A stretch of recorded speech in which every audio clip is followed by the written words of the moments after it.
नमस्कार साथियों, और आप सभी का लिटरेचर लवर्स में बहुत बहुत स्वागत। मैं हूं एकेएस राजवीर। और साथियों, आपको मैं बता दूं कि बहुत सारे नए परिवर्तन होने वाले हैं शिक्षक भर्ती से रिगार्डिंग, क्योंकि आप सभी लोग, आप में से कुछ लोग टीजीटी पीजीटी की तैयारी करते होंगे, कुछ लोग जैसे टेट सीटेट के थ्रू जैसे जो प्राइमरी में वैकेंसीज आती हैं तो उसके लिए भी प्राइमरी या जूनियर में जो वैकेंसीज आती हैं उसके लिए प्रिपरेशन कर रहे होंगे, और आप में से कुछ लोग असिस्टेंट प्रोफेसरशिप की प्रिपरेशन कर रहे होंगे। तो साथियों, इस समय एक नई इंफॉर्मेशन ये है कि देखिए, अभी तक जो एक पैटर्न रहा है, कुछ दिनों पहले आपने देखा कि एक न्यूज आई थी कि एनटीए यूजीसी नेट का जो सिलेबस है वो चेंज हो जाएगा, लेकिन एनटीए यूजीसी नेट का सिलेबस अभी तक नहीं चेंज हुआ, क्योंकि जो नई शिक्षा नीति है उसके अकॉर्डिंग अब सारी चीजों को करना जैसे सरकार की जिम्मेदारी टाइप है, आप यही समझ सकते हैं। और काफी सारी डिस्पैरिटीज भी हैं। मैं ये भी कहना चाहूंगा, डिस्पैरिटीज ये हैं कि जैसे यूपी में एग्जाम का पैटर्न अलग है टीजीटी पीजीटी की परीक्षाओं का, या किसी दूसरे स्टेट में अलग है, तो यानी कि कुल मिलाकर के एक तरह का ही एग्जाम और एक तरह का सिलेबस, मुझे ऐसा लगता है कि शायद ऐसा अप्लीकेबल होने की उम्मीदें बढ़ गई हैं, या फिर उस स्टेट के अकॉर्डिंग जो भी उस स्टेट में सिलेबस है उसके अकॉर्डिंग ही परीक्षाएं होंगी। तो दोस्तों, अभी तक एनटीए यूजीसी नेट का सिलेबस तो नहीं चेंज हुआ, लेकिन फिर भी न्यूज आई थी और उम्मीद है कि जो आगे आने वाला सेशन होगा उसमें चेंज हो जाएगा। लेकिन टीजीटी पीजीटी उसके लिए एक बड़ी खबर आती है गाइस। ये बेसिकली टीई का एक ऐलान है कि बेसिकली इसमें जो एक अभी वन डे के लिए एक नेशनल कॉन्फ्रेंस करी गई, और उस नेशनल कॉन्फ्रेंस में कुछ बातें सामने आई हैं। क्या हैं वो बातें नेशनल कॉन्फ्रेंस की, मैं आपके साथ डिस्कस कर लेता हूं और आपके साथ बातचीत कर लेता हूं। इस नेशनल कॉन्फ्रेंस की जो मेजर पॉइंट है या फिर मेजर जो बातें हैं, तो उनके बारे में हम बातचीत कर लेते हैं। देखिए, अगर बातचीत करी जाए तो आपने अभी तक देखा है कि जो कई सारे स्टेट्स हैं, अलग अलग मैं स्टेट्स की बातचीत करूंगा कि कई सारे स्टेट हैं, उन स्टेट्स में क्या होता है कि जैसे आप देखते हैं कि एक एलिजिबिलिटी टेस्ट होता है। जैसे आप इवन यूपी में देखते आए हैं कि सबसे पहले टेट या सीटेट आपको क्वालिफाई होना जरूरी है, और इसके बाद टेट या सीटेट अगर आप क्वालिफाई हैं तो फिर प्राइमरी और या फिर जो प्राथमिक स्तर के विद्यालय हैं और इसके बाद जो जूनियर स्तर के विद्यालय हैं, उन स्कूल्स में अप्लाई करने के लिए आप तभी एलिजिबल होते हैं जब आप टेट या सीटेट क्वालिफाइड होते हैं। तो बहुत सारे जो स्टेट हैं भारत के, तो उन स्टेट्स में कहीं पर ऐसा मैंडेटरी रहा है कि उसी स्टेट का टेट चाहिए होगा।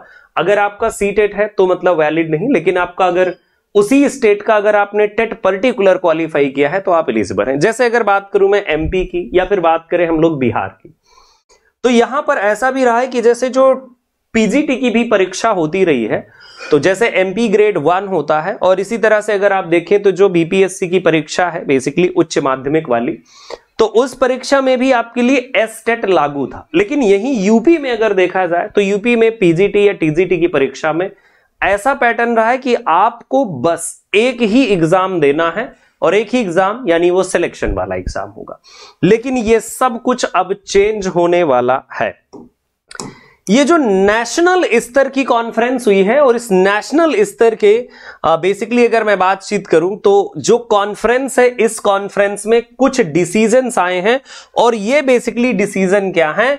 The first ever national conference were organised since the inception of TET recommendation of teacher eligibility test, यानी टेट के रिकमेंडेशन के लिए at the secondary level discussed. Secondary level यानी वही जो टीजीटी और पीजीटी की परीक्षा है। तो यहां पर कई सारी बातें हुई हैं, और इनमें से एक बात सामने निकल करके आई है कि एनसीटीई अब काम कर रहा है किसके लिए? अब काम कर रहा है बेसिकली टेट को सेकेंडरी लेवल पर भी इंप्लीमेंट करने के लिए। बाकी अब टेट का एग्जाम कैसा होगा, किस तरह का सिलेबस होगा, लेकिन अब जो टेट का एग्जाम है, जैसे अभी आप देखते रहे कि एक प्राइमरी के लिए होता रहा है, एक जूनियर के लिए होता रहा है, यानी अगर मैं इन्हें कहूं तो जैसे TET first stage, second stage, तो अब 2 स्टेज और जुड़ने वाली हैं, थर्ड स्टेज और फोर्थ स्टेज। बोले तो आपके ये 4 स्टेजेस होने वाली हैं, यानी कि जो थर्ड होगा वो 9 और 10 के लिए होगा, और जो फोर्थ स्टेज होगा वो 11 और 12 क्लासेस के लिए होगा। यानी कि ये जो है 10+2 के लिए होने वाला है 4th स्टेज। तो कुछ इस तरह से एप्लीकेबल होगा। अब आगे की जो बातें हैं, कब ये एप्लीकेबल हो जाएगा, कितने दिन इसको लगने वाले हैं, कैसा सिलेबस होगा, किस तरह की परीक्षा होगी, इसका डिसीजन एनसीटीई करेगा। और एनसीटीई ही हमें और आप सभी को इन्फॉर्म करेगा कि क्या चेंजेस होने वाले हैं और क्या जो है सिलेबस होगा और किस तरह की प्रिपरेशन करनी होगी। तो कुल मिलाकर के अगर मैं बात करूं तो यहां पर एक नए स्तर को इंट्रोड्यूस किया जा रहा है। बेसिकली यूपी के जो विद्यार्थी रहे या बहुत सारे अदर स्टेट के जो कैंडिडेट्स हैं जिन्होंने अभी तक 1 एग्जाम दे करके और सीधा सा सिलेक्शन लिया है, तो अब उसमें हो जाएंगी 2 स्टेजेस, जिसमें आपको पहले टेट क्वालिफाई करना होगा और उसके बाद फिर मेन एग्जाम होगा। या फिर और क्या प्लान हो सकता है, मेन एग्जाम का प्लान है या नहीं, या उस पर बेसिकली स्कोर के बेस पर जो है सिलेक्शन होगा, आगे क्या होगा, इसके लिए हमें वेट करना होगा कि एनसीटीई की तरफ से कोई नया नोटिफिकेशन हमारे लिए आए और फिर हम उससे समझें। बाकी डिटेल इंफॉर्मेशन के लिए साथियों आप www.pib.gov.in पर प्रेस रिलीजेस वाला सेक्शन चेक कर सकते हैं।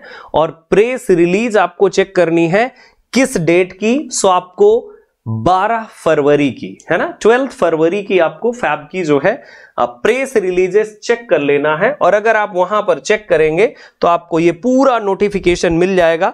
बाकी इसमें और भी बहुत सारी बातें जो है यहां पर मेंशन करी गई हैं कि ये किसके रिगार्डिंग है, तो वो सारी देखिए प्रेस रिलीजेस की वही बेसिकली कॉन्फ्रेंस की वही फोटोज हैं जिस पर ये तमाम सारी बातें चर्चा हुई हैं, तमाम सारा डिस्कशन हुआ है। So thank you so much मेरे साथ ट्यून रहने के लिए। बाकी आप मेरे साथ ट्यून रहेंगे तो आगे की जो भी इंफॉर्मेशन होंगी वो आप तक मैं पहुंचाने की कोशिश करूंगा। अभी एनटीए का अगर सिलेबस भी अपडेट होकर आएगा तो वो भी मैं डिस्कस करूंगा। यूपी, टीजीटी, पीजीटी या फिर किसी अदर स्टेट के सिलेबस में क्या चेंजेस होने वाले हैं वो भी आपको यहां पर जानकारी उसकी मिलती रहेगी। So thank you so much for stay tuning with me. अपना ख्याल रखिएगा और ऐसे ही वॉच करते रहिए लिटरेचर लवर्स। जय हिंद, जय भारत।